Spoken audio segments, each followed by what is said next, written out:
Hey guys, what's going on? It's Dan, and I am back with another PDPL coach interview. Today I am joined by Kortex. Thanks so much for joining me. How are you doing today, Kortex? Doing well. Thanks for having me, Dan.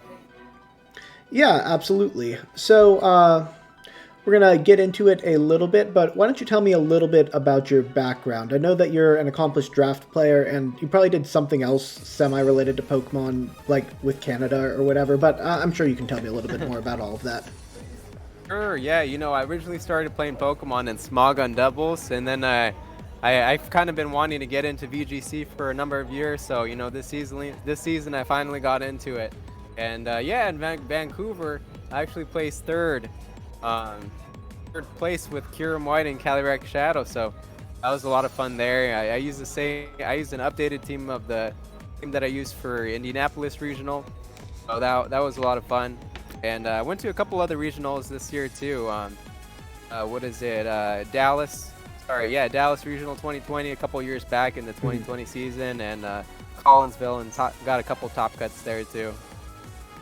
Yeah, that's very exciting. I watched it on stream. It was a very cool team. I love Kyurem White, so I'm glad to see it was used to at least some, we'll call it pretty good success at an event this season. Um, but you also have a bit of background in draft leagues as well. I know we were in the VBA together, but what other draft Yeah, leagues have you participated in? yeah, I've been in quite a few draft leagues. Trying to jog my memory here. Yeah, so there's the VBA, there's the PDPL, which I haven't gotten the chance to be as involved in just because it's been really hectic lately.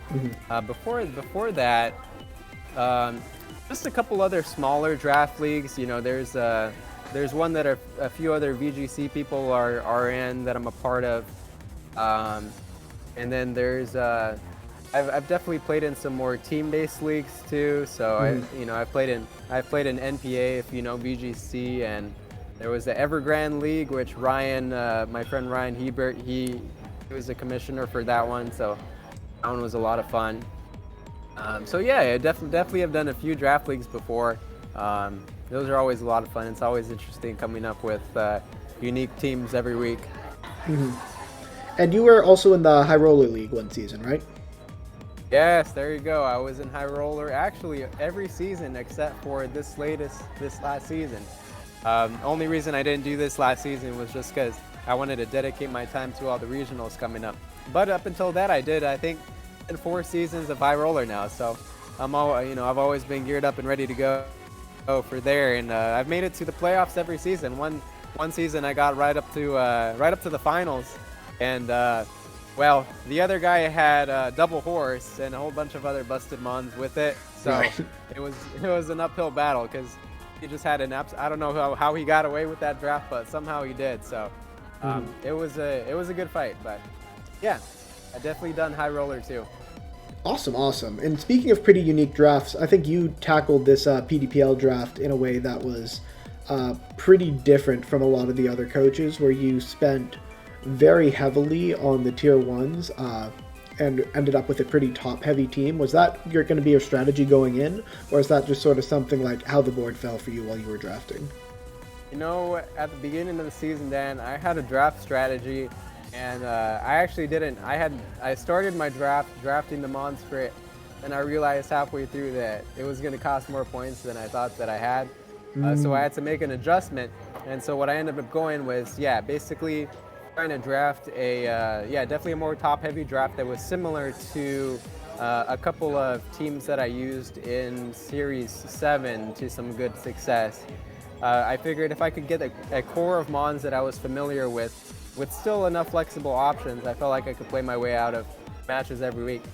If you look at my record, it hasn't quite worked out that way. I think I'm like 3-5 or something like that. Although granted, I think a couple of those at least I had to give up just because couldn't make it for the week. It's been pretty busy, like I said. But that was the adjusted strategy, for PDPL this season. Yeah, absolutely. That makes a lot of sense. I've been in that situation before where I've gone into a league with, one. I thought I was going to get one thing, and then I'm like, I can't actually do what my plan was, and have to sort of go for it on the fly. Yeah. I just ended up trying to go more for comfort and this strength in my first few picks than anything else. Yeah, that definitely makes a lot of sense. But I think that's enough about Pokemon. I'm sure we might get into it a little bit more. But why don't you tell me a little bit about yourself? Who is Kortex as a person? What do you do for work? Yeah, so yeah, I'm Nate. I work at a tech startup, so I lead a marketing team. Um, yeah, it's based in Silicon Valley, San Francisco Bay Area. It's actually a mobile app company. You can find it on the App Store. The app is called Hirect. So that's like the word hire and direct put together in one word, Hirect. Basically helps you find a job if you're looking for a job. You can find a job at other startup companies and companies that are in the earlier stages of growth. And then it helps those founders and those recruiters, helps them find good qualified candidates for some of those early foundational roles, like business development managers, product managers, any kind of tech role, software engineer, marketing, you name it. Basically, yeah, it's a job. You can kind of think of it like Tinder for the business world. We got an algorithm matching system, and so it'll kind of match you up based on the information that you provide, and basically it's supposed to make the job finding and job hiring process a whole lot easier and faster.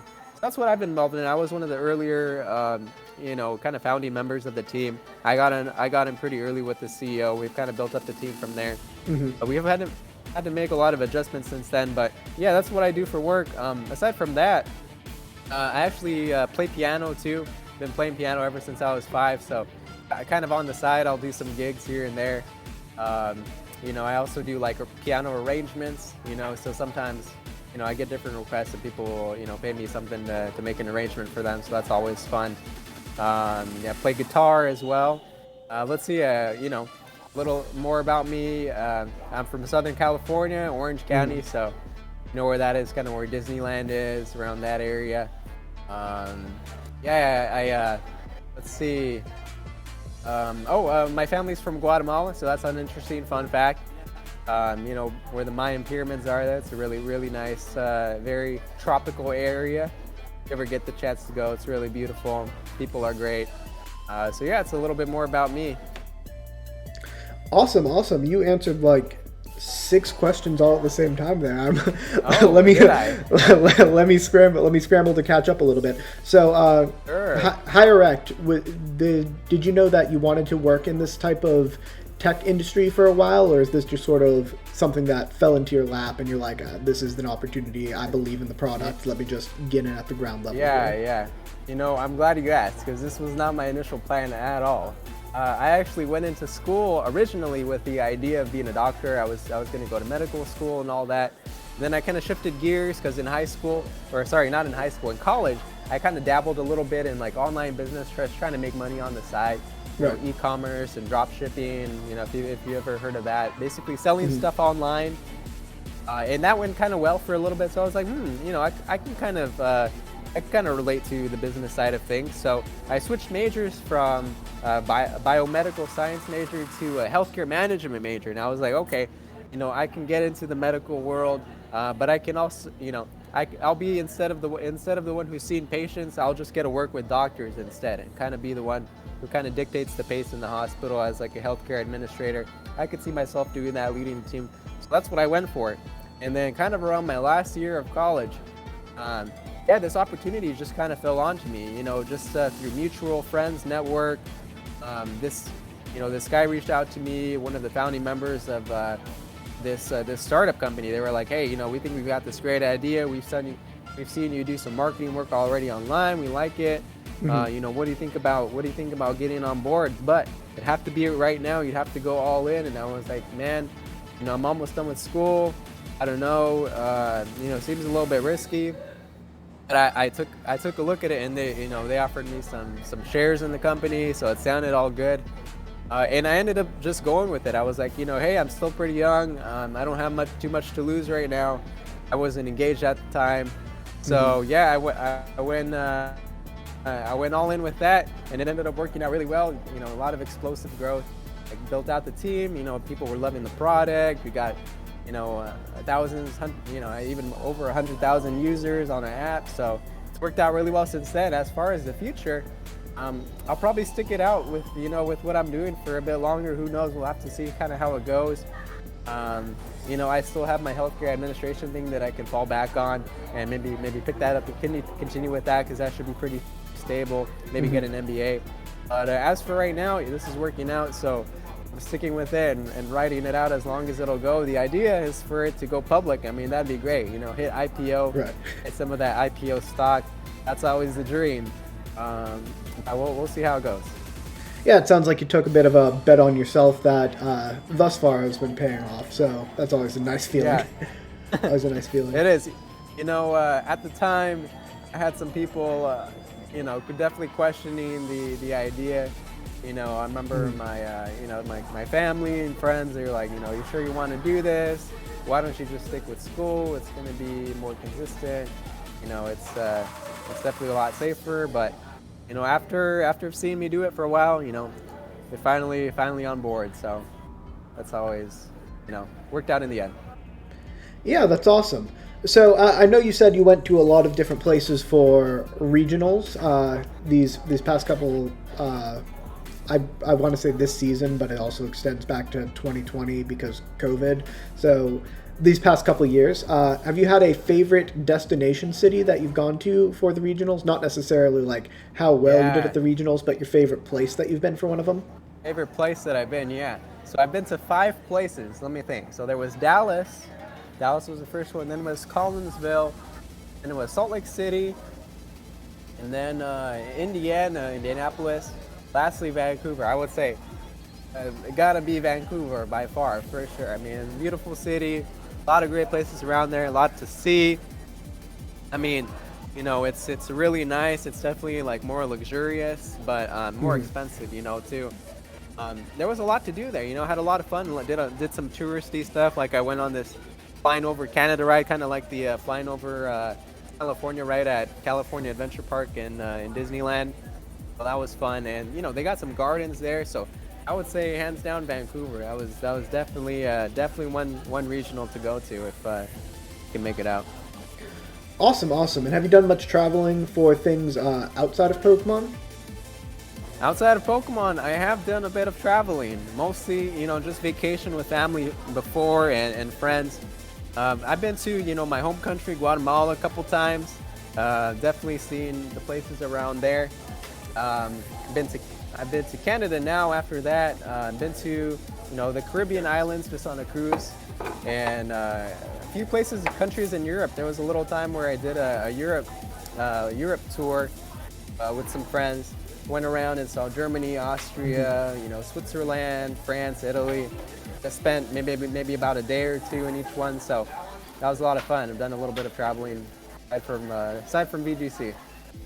Awesome. I think I hear some fajitas in the background, so I'm not going to try to. Oh, I'm not going to keep you too much longer, but that does inspire one last question. What's your favorite kind of food, and is it those fajitas that you're about to eat?